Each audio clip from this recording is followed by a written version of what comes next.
We're back. Hey, I'm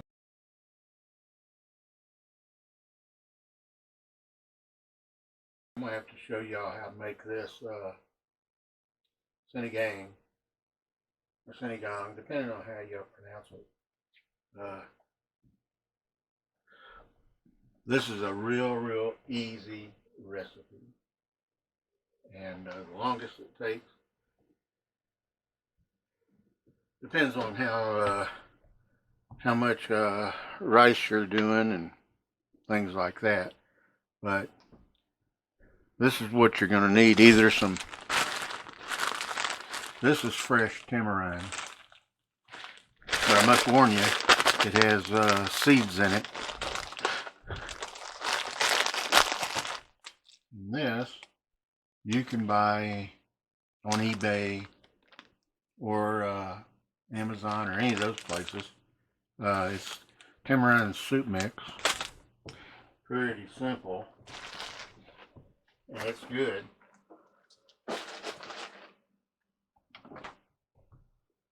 And then you have shredded black fungus, which actually means shredded mushroom, black mushroom. So don't let that freak you out. Or you can use one of these little bad boys, to which back when the virus first started and everybody raided the stores, I had some chicken and I had some tamarind mix, and the Asian store had nothing. I've got photos of that, and I had a few cans of these, but we're going to use the black fungus today just because I like it. You're going to need chicken, of course. Gots to have chicken. And you're going to need some green beans, and I usually use long beans that I get at the Asian store, but I haven't been up there lately, and so I haven't got any of that. And I like to make it with galangal. Galangal is a root, and it's popular for its antioxidants, and it lowers supposed to lower blood pressure and type 2 diabetes, and it's supposed to make your memory better, and it's a good antioxidant, but none of this has been proven yet. But I can tell you right now that when I started eating this, my doctor, she's from Thailand, and she said, I don't know what you're doing, but it's making your all your levels come back to normal. And I'm like, okay. Now, galangal is a root. You can get it at the Asian stores as well, anywhere, usually. Maybe not your regular grocer, but you can ask him or ask her to get some fresh for you. And you just trim it up like that. Or you can get the dried ones, but I'm going to use the fresh one because I like eating the, you don't want, it's kind of like in the ginger family and turmeric family, but this has a peppery, more of a peppery taste. And you're going to need some rice, of course. Like I said before, my rice cooker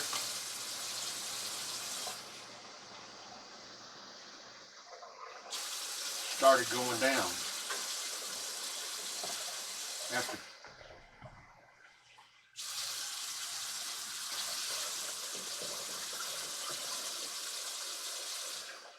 after 25 years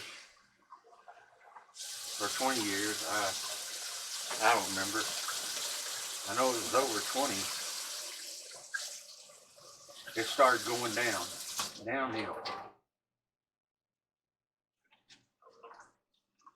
And I had to find a new one. But since I did have some rice,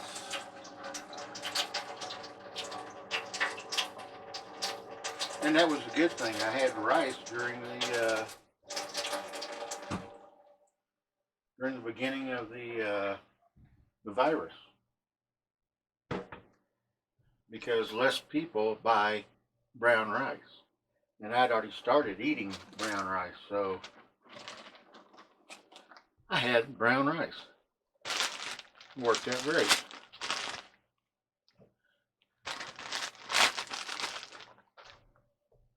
Now this is the galangal, and it's, like I said, it's a root, and you can actually cut it all up. And I think what would work really well, since y'all just saw how tough it is for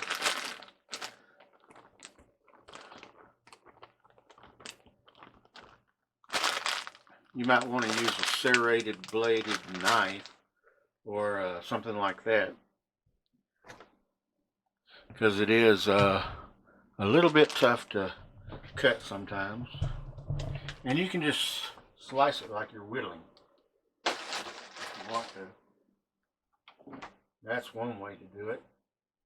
And oh, and I almost forgot.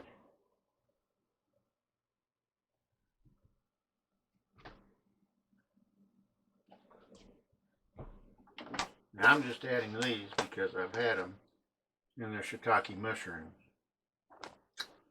So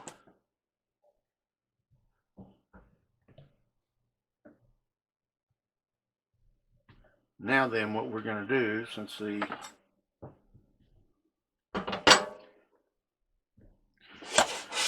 come on over here, this makes 8 cups. Okay. And what we're going to do with all this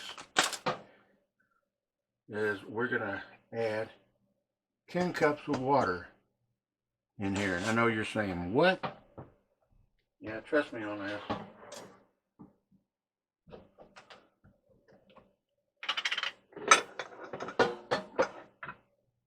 So y'all can, what I did is I poured it in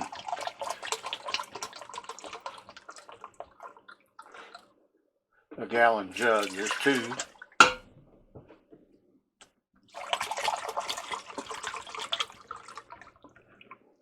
4.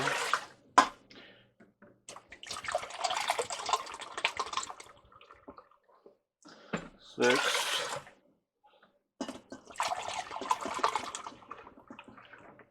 8.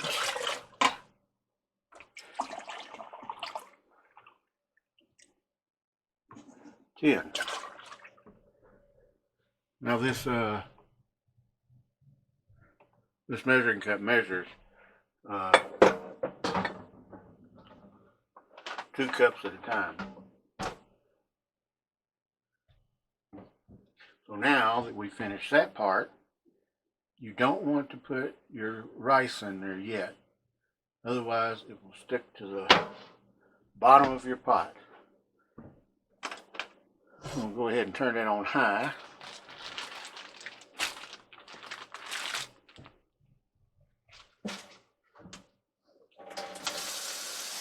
And the reason I put that in a gallon jug is because I didn't figure y'all would want to watch me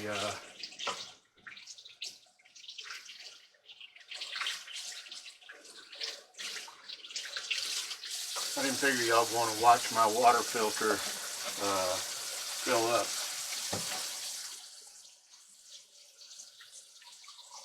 Ten cups of water. Yeah, I could have extended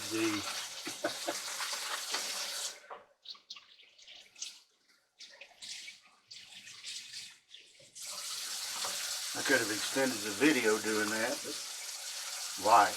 Okay, got the chicken in there. Now I'm going to throw the galangal in there. Galangal.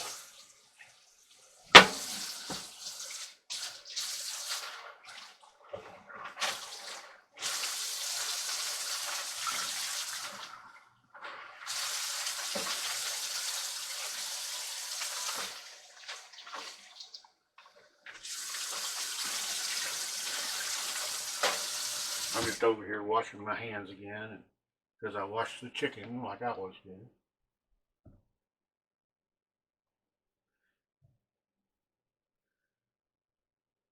I went in to get some new tea towels a while ago, and the stores didn't have any. The store that I go to down the road didn't have any. And I was like, no.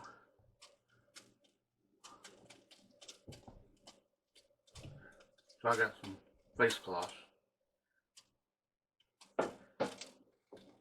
Now you still don't want to put in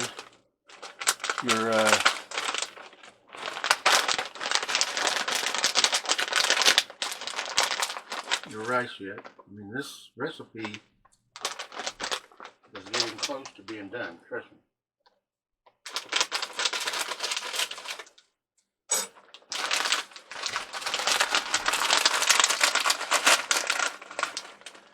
I remember when I bought this, I'll let you get a good look at it. It's just dry. Looks kind of like dry, a dried up plant. Well, that's what it is, I guess. But last time I was in the store, this lady from Okinawa looked at me and says, "I know you." She was an elderly lady. She says, "Where have I seen you before?" And I says, "Maybe in here." No, I'm putting in the shiitake mushrooms that I had also. Some of them. I'll eat the rest of them on a salad or something.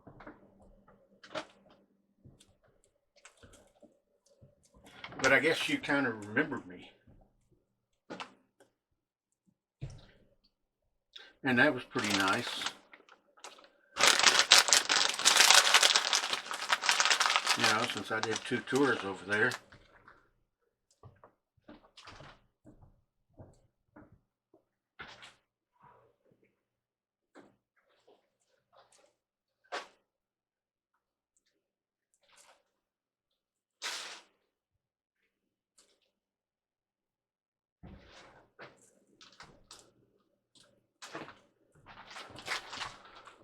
Sorry about that. I had to get a rubber band because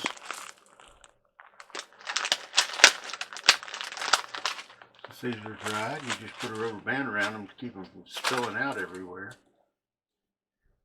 And now you can put in the green beans.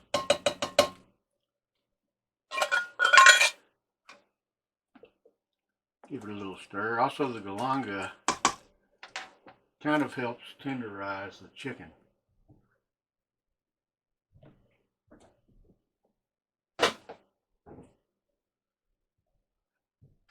And I have found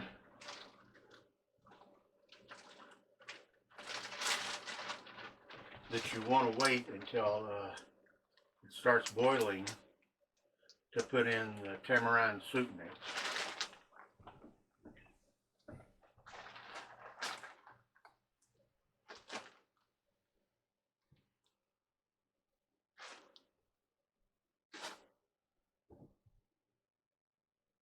Now, if you're using the fresh tamarind, you could probably put it in also, well, you know, when it starts boiling. Otherwise, it just clump together. That's the main thing. It won't taste any different, but you might get a clump of the mixture. Now, a lot of people, there's a bunch of different ways to make sinigang, and a couple of ways to say it too. I've heard it said Sinigang, and I heard it say Sinigang. My ex-wife, who's Filipino, said Sinigang, and the lady at the Asian store here says Sinigang, and so, but there's a lot of different recipes for that. I mean, I just discovered I could do all this in one pot because my rice cooker, like I said, was going bad, and I had limited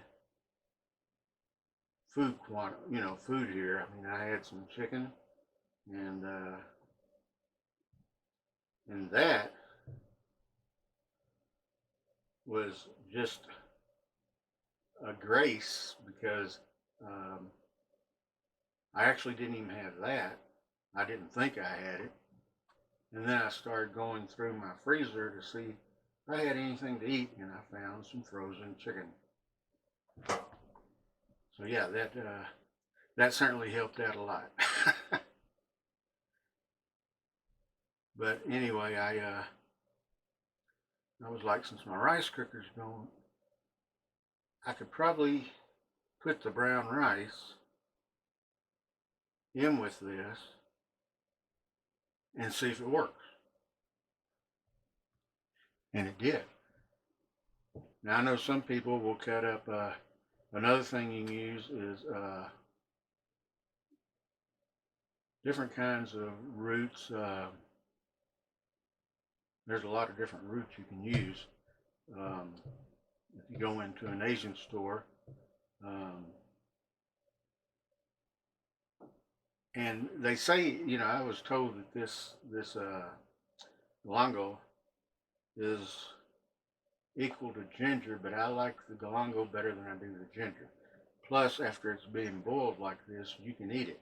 Now, the dry one, you really can't. You have to kind of watch it with that, and especially if you got younger kids, because they'll like this. This is a sweet and sour, savory soup type mix, and they'll like it. But if you use the dried, you need to watch them because it's hard. Even if you soak it, it's hard. And whereas the fresh that I just cut up, you can actually eat it. But the dried, no. The dried's going to stay hard. At least my experience, which is a lot, it stays hard. And not good for your teeth or kids choking, or something like this. But with the fresh galanga, I think actually makes the dish. It's different than the dried galanga. So we've only got a few things. You want to wait till it comes to a boil to put your rice in and your soup base mix, for the simple fact that if you put your rice in while it's not boiling, you're going to end up with clumps of rice, and it won't cook right, and you'll end up with little clumps of the soup base mix, which is not good. It won't take it long. And I know this is an electric oven. If it was gas, it'd already be boiling. But it's starting to. But some people will put potatoes in it. But I don't put potato. I like potatoes, don't get me wrong. But the doctor told me if you eat potatoes, you got to eat like yams or something like that, because white potatoes turn into sugars in your stomach. Sugars turn into sugars raise your blood sugar level, and they also turn into fat. So I'm like, okay. All this stems from me. One time I thought I had the flu. I really did. And I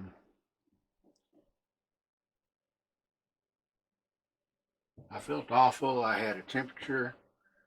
When I would lay down, I could hear my heartbeat thumping. And I stayed like that for almost 2 weeks. And the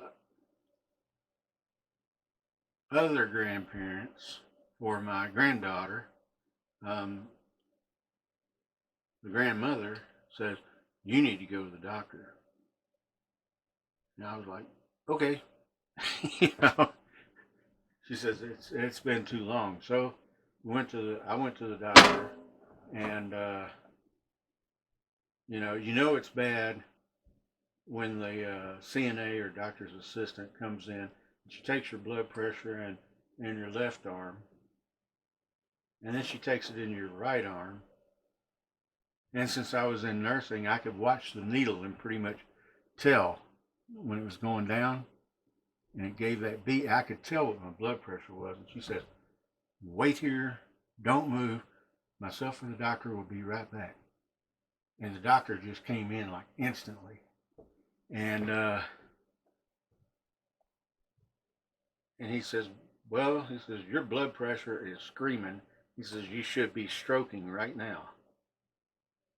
And I was like, "Okay." And he says, "We're going to give you some Clonopin right now and see if your blood pressure comes down. If it doesn't, we're going to send you across the street to the hospital and admit you." And I'm like, "Wow, this must be bad." And but my blood pressure did go down, and he prescribed me some blood pressure medicine, but he wanted to know what made it go up like that. So he sent me to the lab to get blood drawn and everything, which I did. And anyway, it showed up prostate cancer. My PSA was really high. And so he says, "We're going to send you to a specialist." And he says, "I'm not saying you got cancer." He says, "But I'm going to send you to a specialist. We're just going to let them double check." And so they sent me to the specialist, who in turn checked me out and everything and said, he says, "Well, let's go ahead and do a biopsy." Because I had to have another blood test that very day when I got to him. And he says, "Let's go ahead and schedule you for a biopsy." And they scheduled me for a biopsy. And I went in there and went in for the biopsy. And next thing I know, it was probably 2 days later, and I'm in northern Arizona. They send the biopsies off to New York and to get read and everything. And he called me 2 days later, and he says, he says, "Doctors hate to see this when they send samples off and it comes back inconclusive." But he used another word. And he says, "So we really don't know yet." He says, "I want to schedule you for another set of biopsies, but we're going to let you rest for 2 months." And that 2 months, it went by fast. I mean, I remember getting the first biopsy. It wasn't that painful or anything, but it's just knowing what's going on, that they're taking pieces of you out, you know. And he says, "And we're going to take more samples next time." And he says, "Because I want to get to the bottom of this." So, because I was excited and, kind of stressed out, wanting to know what was going on, that 2 months also drug on. So it drug on, but then it went fast. Then it drug on, but then it went fast, And I'm serious.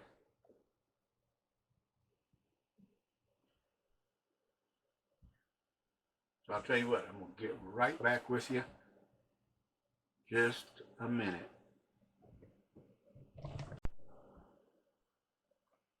Okay, now you see it. We got a rip roaring boil here. And this is why you had 10 cups instead of 8. We're going to go ahead and put the rice in. Now, like I said, I'm using brown rice. You can use white rice if you want to. Brown rice takes a little longer to cook.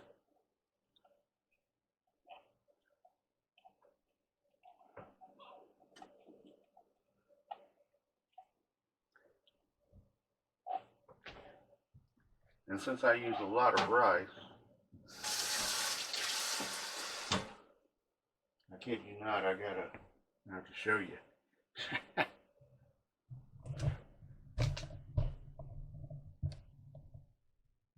I got a rice dispenser. The reason being is, and don't laugh too much, I would end up with rice on the floor, rice everywhere. So I finally decided to get a rice dispenser.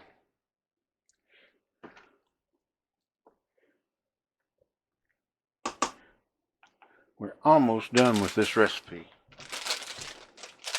I'm not joking.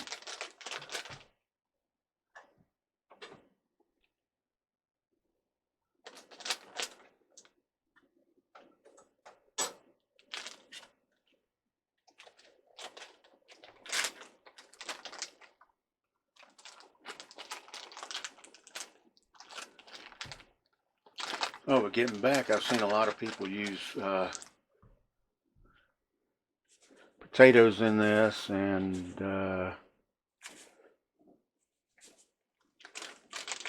onions. You can use onions.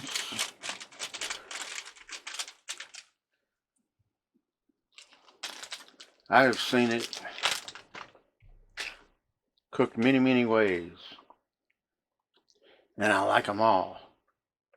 Some people put patis, which is fish sauce, in it. You could do that. I've seen people put thinly sliced carrots.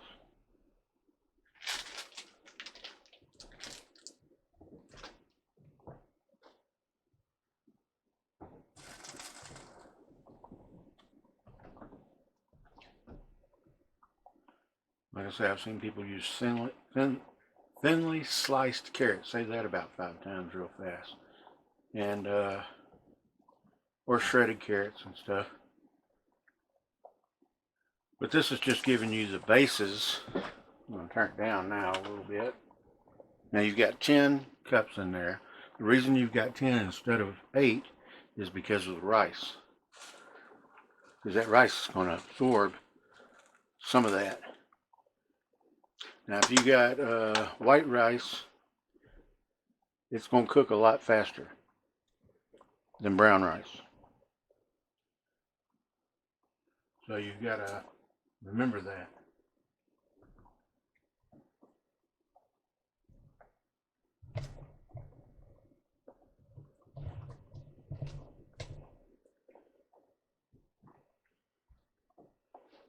Now basically all you got to do is come over and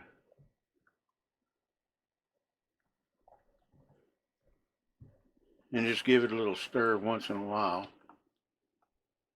And you see all that rice, that's not even done yet, you can tell.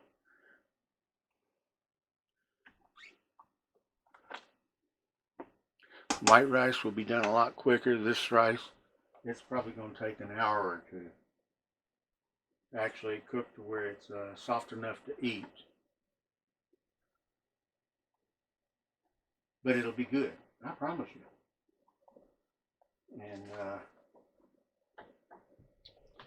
you know, you can look up Sinigang and it'll show, or Sinigang, however you want to say it again. And you will see it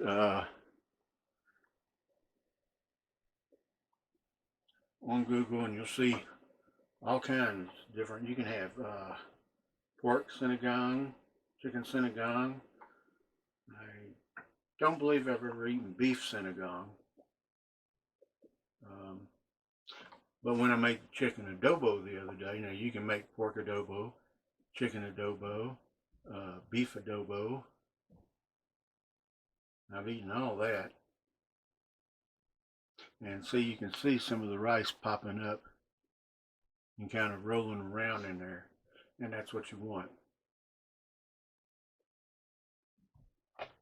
And this is a very, very simple recipe. I mean, right now, you could start this and and go ahead and watch your TV or whatever you're going to do, and come back, give it a stir once in a while. Just make sure the rice doesn't stick to the bottom. You want kind of like a rolling boil like you see here. And once your rice is tender, everything else is tender. And it will seep into the chicken. And if you want to make sure it's going to get into the chicken,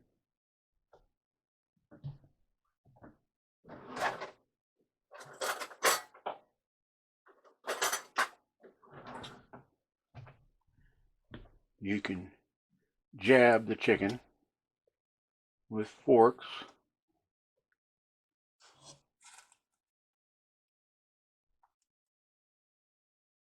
Now this stuff will stay for a couple of days, but I'm going to let you know right now, it'll keep for a couple of days in the refrigerator, maybe 2, whatever's left over. You can freeze it, but if you leave it out,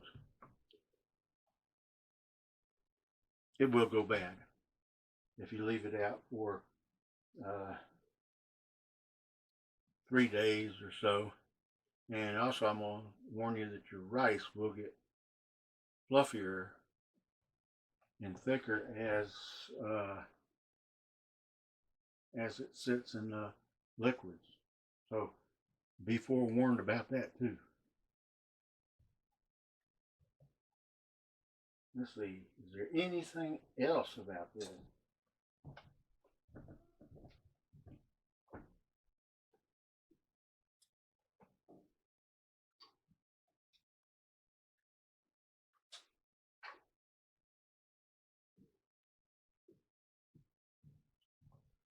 Not much else.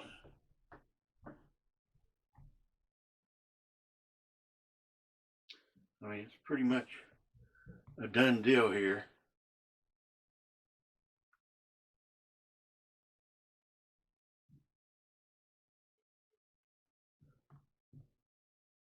And once it gets, completely, once that rice gets soft, then you can eat it. And even if you get the black fungus or the regular mushrooms, you're going to be happy either way.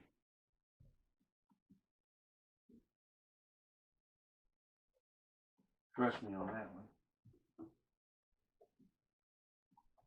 course, I'm happy. One day I'll have to make some pancit and maybe some lumpia. I think on my Facebook page, I have a recipe for lumpia, and it shows me making lumpia. And I remember when I was young, and in the Marine Corps, we didn't have any money, I think I was getting paid, I think a total of like maybe 400 a month, maybe 500. So we didn't have any furniture, we didn't have anything, my wife and I. And so someone had given us some pork, and someone gave us some beef, and because they were moving. And so I was like, we need to use this pork and beef also, because they had repackaged it, and so who knows how long it had left, and and this is kind of funny because we use celery, carrots, and garlic, and a lot of people will put extra garlic in this, which you can do if you want. But anyway, we use garlic, ginger, and what else? And I think that was it. And we didn't have a food processor, so we decided to put it all in a blender. And I remember I'm blending it, and it's looking green from the celery and the onions and everything. and then it got thick and it stopped. So what I do? I mean, you could hear the blender going, wee, it wound up real high because it wasn't blending anything. And I took a spoon and stuck it down in that blender to stir the stuff around. Man, it hit those blades, shot that stuff all on the ceiling. There was green all over the place. Yeah, I just remember funny things like that. And then we rolled the lumpia. And I was one of the ones that always, at first I was kind of skeptical about volunteering to make anything or help roll anything. It just didn't appeal to me. And this was before I had done any overseas time. So, and I just married my wife, and so I wasn't sure about all this. And then I ate some lumpia and stuff, and I'm like, oh man, that's good. That's all it took to sell me on help making it, because I sit down, I can roll me some lumpia, man, I can roll it. And you take the lumpia wrapper, which is a big square wrapper, and it's a big square wrapper, and then you slice it triangular shape, and it's real thin. And then what you do is you put about a tablespoonful along the bottom where it's flat and the triangles, flat part of the triangle and the points up at the top. And then you give it a flip and you fold it in on the sides and you roll it the rest, and you take some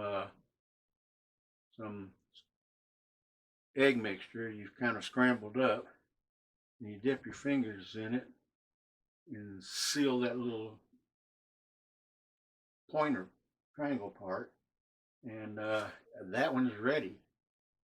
It's ready to be fried, and I go through and make tons of them. And the good part is I was there when they were being fried, and you pull them out of the fryer and cut them in half. Now you've got two for each one that you made, because they're long, and you've got about 6 inch. They're about 6 inch long. So you've got two for each one you made, and it's easy to make hundreds of them. And right after they're taken out of the oil, and you let them drain and dry, and man, I was sitting there with my sweet and sour sauce, and I'd eat. And we'd go to whatever party we were going to, and they like to serve the food, and I'd be, no, thank you, I'm full.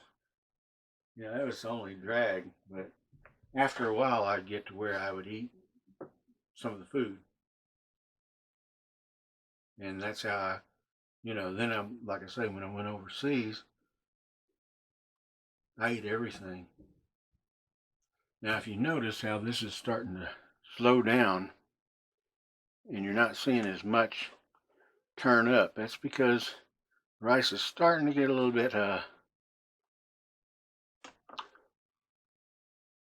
thicker. Not much, but it is. And so anyway, basically this recipe is done, but I'll come back and show you what it looks like in a bowl when we're done. And I hope you try this.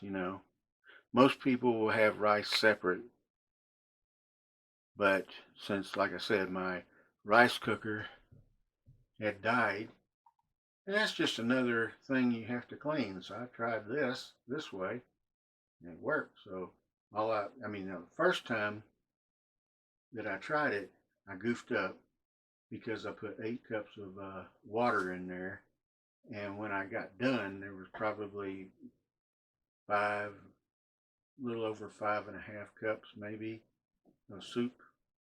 That was it. And this will give you 8 cups of the soup with chicken in it. And some people also, it's another thing, some people will cut up their chicken before they put it in there. And, or they'll cut it up after they've cooked it. It's all up to you. Just remember it's, this is only the basics. It's your recipe, your rules, you own it. Be proud of it. But I'll come back when this is done and show you what it looks like when the rice is fluffed up, I guess how you say it. And I'll show you what it looks like after it's done. But like I say, this portion, you can go watch if you have what do they call those things that are on the TV during the soap operas that you like to watch. Go ahead or watch a movie, especially if you're doing brown rice. Just get up and come and stir it once in a while. White rice, and don't use that minute rice. Don't do that. Use regular rice if you can. Trust me, you'll like it a whole lot better. And I'll get back to y'all when this is done. And we're back and it's done.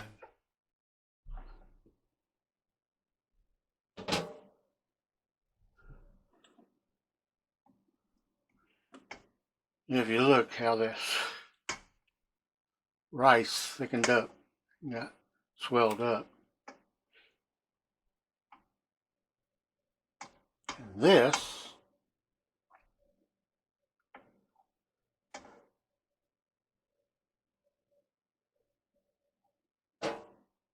was a chicken bone. So you can use any kind of chicken in this.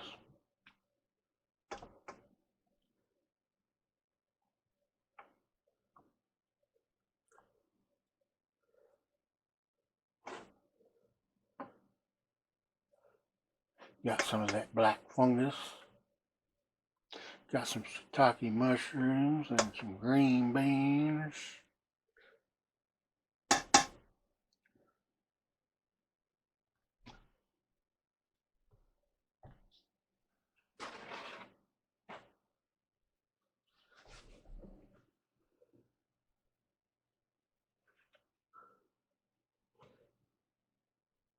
And I got 2 forks.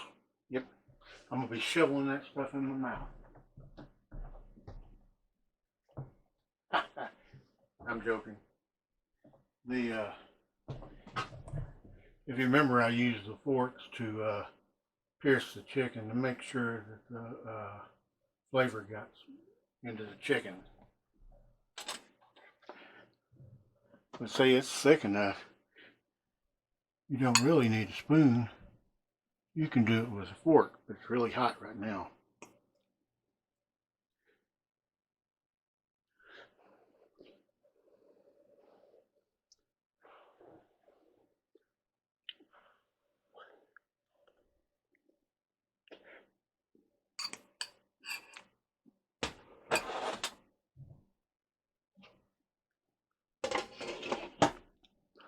And if you're sick and catch the heebie-jeebies or whatever, your mom used to make you chicken soup, try some of this. It's good. It's healthy. I promise you.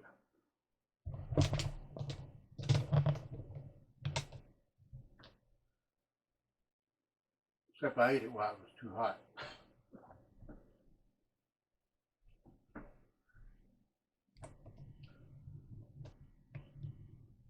And that's actually brown rice. I should have actually cooled it off before I turned this on to taste it, but I had to.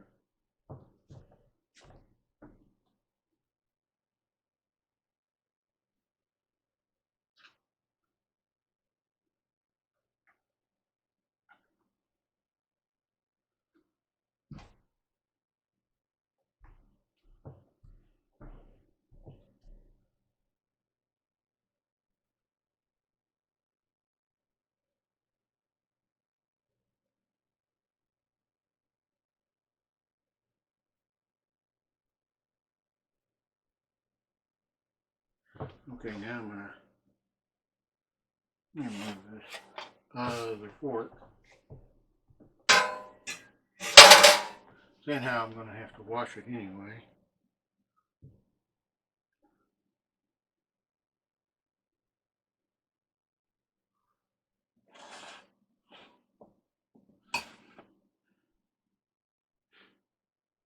And if you, like I said, if you like a lot of starch, because you've already got starch with the rice, you can add potatoes in it, whatever you want.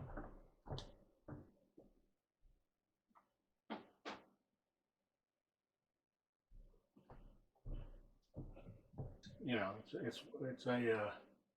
it's a savory, tangy, sweet, sour. Well, it's not really sweet.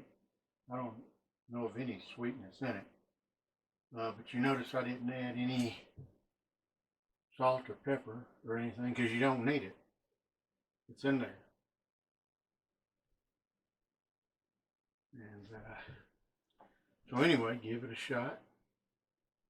And I'd actually, if I were you, buy about 5 of the Knorr packets with the tamarind soup base mix in it, because you're going to find that you can add it um, to other soups and like it.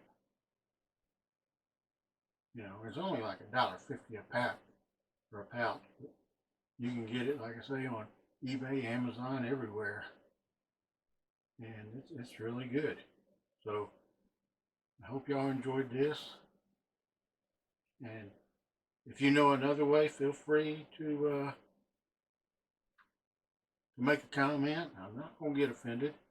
Let me know how you make it. If you're Filipino, let me know how you make it. And or Thai, I think they make it too. Like I say, there's about a jillion recipes for this. So go ahead and leave your comments if you enjoyed this. Leave a comment also and give me a thumbs up. And I appreciate that, and I appreciate it if you subscribe, because I love subscribers. You know, I think some people are like, hey, he's eating chicken, it's just a chicken show, just a cooking show. I don't want to watch cooking shows, there's too many cooking shows. But I try to shed a new light on everything that there is, so I'm a little bit of a different cooking show, a little bit of a different drum show, you know, so just bear with me. And I want to thank you for watching. Give me a thumbs up if you can. And don't forget to subscribe. If you're in a cold place, stay warm. If you're in a warm place, enjoy it. Just remember, this is your meal, your rules. You own it. So enjoy. We'll see y'all again, and I'll make something else next time. Bye.